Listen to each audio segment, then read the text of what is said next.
Tu sais, c'est même drôle, parce que quand Zidane est venu au Real en tant que joueur, c'est à cette époque qu'on disait que le Real était galactique. Exactement. Et en fait, je trouve que c'est plus maintenant, et alors qu'il est sur le banc, que le Real est galactique. Et c'est vrai que... à l'époque, il y avait une petite construction marketing autour des joueurs. Pour le moment, c'est-à-dire qu'il y avait beaucoup de stars. Ils en gagnent une, mais il n'y a pas d'effectif. C'est-à-dire qu'il y a 12 joueurs. Mais non, mais il n'y a pas l'empreinte actuelle.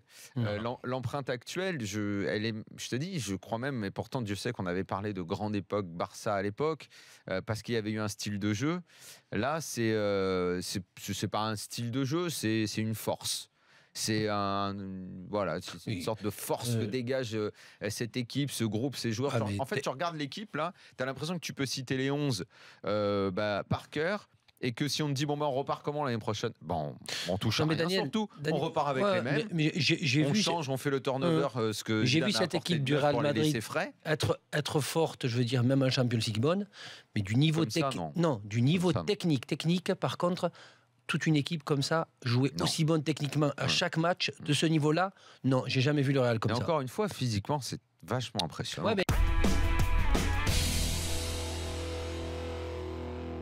Et qu'on oublie que c'est pas parce qu'on domine une première mi-temps ou qu'on domine pendant 60 minutes qu'on est supérieur à l'adversaire. Le match, des fois, les 10 dernières minutes, tu as 10 fois plus d'occasions que pendant 60 minutes, surtout dans les gros matchs. Et l'impression que m'a donné la Juve, à pied au plancher, ce que je ne vois jamais faire la Juve, parce qu'ils savent gérer, être en bloc assez bas, ce qui lui permet de ne pas avoir autant de courses physiques à faire. Là, j'ai vu des va-et-vient de vagues de Juventus. À un moment, ils étaient en défense, ils se retrouvent sur un centre, 6 dans la surface. J'ai jamais vu la Juve avoir 6 joueurs dans la surface. Et faire ça pendant 45 premières minutes, à avoir du côté droit et du côté gauche pratiquement 2 joueurs de la Juve être en surnombre tout le temps pendant 45 minutes, où le Real a fait beaucoup plus que de jouer, a fait le dos rond, on a senti qu'après, en deuxième mi-temps, ils auraient pu plus ou moins flancher.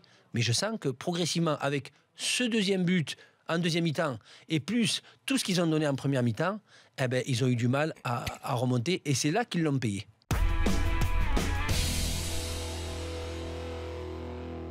Peut-être la fin d'une époque, la Juve, là, avec ces 3-là ce soir. Peut-être, mais la Juve a déjà préparé l'avenir. Avec Barzal, oui, les 2 autres. La chose intéressante, à mon avis, sur laquelle je suis très d'accord avec toi, je ne pense pas que c'est Bonucci, celui qui a manqué, c'est Chiellini, qui toujours, tu le vois guerrier, qui va râler, qui est méchant, qui avait dévoré Suarez à un certain moment, même il avait les râlés sur Suarez souvent face au Barça. Il ne l'a pas fait aujourd'hui. Et là, tu te vois qu'il est moi je le trouve très coupable sur les premiers buts de Real Madrid, parce qu'il ne sait pas sur qui aller, c'est sur Carvajal ou sur Ronaldo. Au final, il reste entre les deux, et il est un peu perdu. Et là, cet esprit guerrier de Chiellini, qui souvent a fait monter d'un cran l'agressivité, pas seulement de la défense, mais de toute l'équipe, un peu comme leader. Mais sur le deuxième but de Ronaldo, là, t'as vu le marquage entre les deux là ? Oui. Bien sûr. C'est le truc qui n'arrive jamais d'habitude. C'est quelque chose qu'on voit jamais à la Juve. C'est pour ça que je considère cette deuxième mi-temps comme une ovni, un objet venu de nulle part, on ne sait pas qu'est-ce que c'est pas la Juve. C'est pas la Juve qui a fait 9 mois de matchs incroyables pour arriver en finale, qui n'a pas fait une très belle première partie de finale. Cette deuxième partie, ça reste une petite honte dans la saison de la Juve.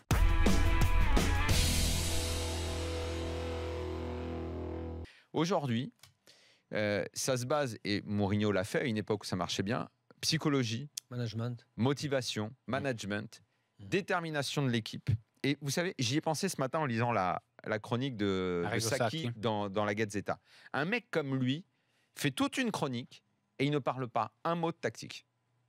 Alors que d'habitude, lui, il t'explique, machin. Et là, pas du tout. Il ne parlait que de détermination, de ce que la Juve pourrait rendre au Real d'un point de vue de je sais pas comment on le dit en français, enfin de l'investissement, de l'implication. De l'engagement, oui. Voilà, de l'engagement. Et je pense que ça se base là-dessus. Et ce que nous dit Fred depuis que Zidane est arrivé, parce que je me souviens quand j'avais dit à l'époque où il prend l'équipe, mais Zidane ne fait pas mieux jouer ou est pas meilleur tacticien que Benitez. Mais oui, c'est vrai, je le maintiens, mais ça veut rien dire du tout. Parce que transformer une équipe mentalement, la transformer psychologiquement, lui redonner une détermination, une motivation, et enfin, et c'est vachement important parce que ça te permet d'avoir la vitesse dans les phases de transition, une préparation physique topissime, pour soit, si tu as les joueurs de talent, gagner les 1 contre 1 sur les côtés, là où se joue beaucoup de phases de jeu. Quand tu as Marcelo, Carvajal qui réussissent à déborder, à éliminer en 1 contre 1 et à trouver des solutions dans la surface. C'est aujourd'hui comme ça que se joue le football. J'invente rien, c'est juste un constat parce que je trouve qu'aujourd'hui, encore beaucoup de gens essayent de... Alors je ne dis pas qu'il ne faut pas le faire, mais parfois on parle énormément, ou on essaye de parler énormément de tactique, de schéma de jeu, alors que c'est terminé.